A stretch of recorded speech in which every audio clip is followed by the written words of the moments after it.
Ever since the assault video in the Shanquella Robinson case went viral, rumors have swarmed about a mystery man appearing on the phone screen of one of the Cabo Six. You can see him pop up around the 5 to 8 second mark on the phone screen of one of the ladies who was present during the assault. I've taken a screenshot for you. You can see it here. The image is pixelated, but we can see what looks like the silhouette of a man here. Does he look familiar? Does he remind you of any one of the Cabo Six? Or could it be someone else altogether? Nazir did state that he called everyone before arriving at the villa because he needed the address. I estimated this call to be sometime around 12:26 p.m. in part 1 of this video series. For more information about this, check out part 1, Caught. Here is what Nazir said about the phone call he made when he landed. Let's take a listen.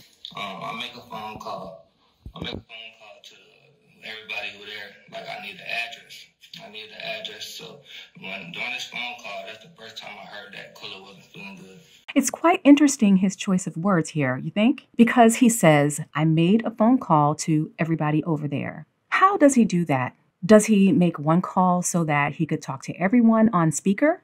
Does he make several calls until someone answered? Or did he make a video call to everybody over there to get the address? Herein lies the question and the suspicion that Nazir may be the mystery man behind the silhouette. Let's take a look at this. I've taken a screenshot from Nazir's Instagram live video. Let's pixelate it and superimpose it with the silhouette from the phone. What do you think? Are you convinced? Is it Nazir? We're going to get into it. We're going to figure out if Nazir is the mystery man on the screen. But before we do, please be sure to hit the like button, subscribe to the channel, and hit the notification bell so you don't miss out on updates to this story, breaking news, and so much more. Now let's get into it. Shanquella Robinson, a young, bright entrepreneur, traveled to San Jose del Cabo on October 28th with 6 others to celebrate birthdays in a luxurious private villa, Villa Linda 32. In less than 24 hours of arriving, Shanquella was found dead in her hotel room. Her travel companions told Shanquella's family and the first responders that Shanquella was not feeling well because she drank too much alcohol. Days later, a video emerged showing Shanquella naked and being brutally assaulted by one of the 6 travel companions, Dejanay Jackson, while at least 3 of the others stood by, video recorded, and incited the assault. In the middle of the video, the silhouette of a man appears on the phone of one of the female travelers, and rumors swarmed about his identity. Many have speculated this to be Nazir. And as you can see here, when comparing Nazir's photo to the silhouette, it has a striking similarity to his build and the ball cap he is seen wearing in his Instagram live video. But is it really him? So far, we have taken a zoomed out look at the contents of the phone by simply observing the silhouette. Let's take a closer look at this silhouette. The first thing we're going to do is isolate the contents on the screen. I've done that here. Next, let's increase the size so we can see it better. Okay, so the next thing we want to do is angle the image similar to how it is positioned in the room. If you take a look at the entire picture, you can see that the cameraman is recording from a higher vantage point than the woman. He can look down and see the contents of her phone. Her camera is closer to the eye level of the aggressor and Shanquella. Her camera phone is also to the right of the cameraman and is angled slightly downward. So we have to reposition the silhouette as best as we can to reflect what she's actually seeing in her phone's camera from her perspective. The image we are seeing is slightly skewed from what she is seeing because we are viewing it from the lens of the cameraman. Since we are seeing her screen at an angle, our perspective will be more narrow than what she's actually seeing. Notice on the silhouette, it looks like the man is outside and the sun is casting a color line in the background that looks like this. Can you see the bright yellow color? Has a wavy shape?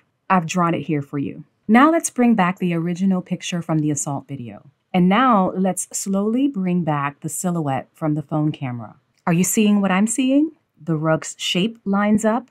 The base of the bed lines up. The sun's color cast matches the shape of the wavy white line. And this part of the silhouette is actually picking up Dejanay's bonnet. And what we thought was a man's ear is actually Shanquella's elbow. These faded shadows are the contents on the bed. And you can even see where Dejanay's leg interrupts the line on the base of the bed. The light colors in Dejanay's pajamas and bonnet are washed out and look like part of the background. The legs of the ladies are also visible here as well. Also, we can see that the color temperatures in the female's camera shows up slightly differently from that of the cameraman's. His yellows are very rich, but hers are very pale. Other telltale signs that she isn't on a video call is the fact that the silhouette actually looks like the man has a phone to his ear. Well, if he's on a video call, he wouldn't have a phone to his ear. Also, with video calls, you would typically see everyone's faces visible on the screen. In this case, we would expect to see the female's face in one of the corners on the screen like this. So, is the female traveler on a video call with Nazir? My answer to that question would be a resounding no. She's not on a call at all. She's actually recording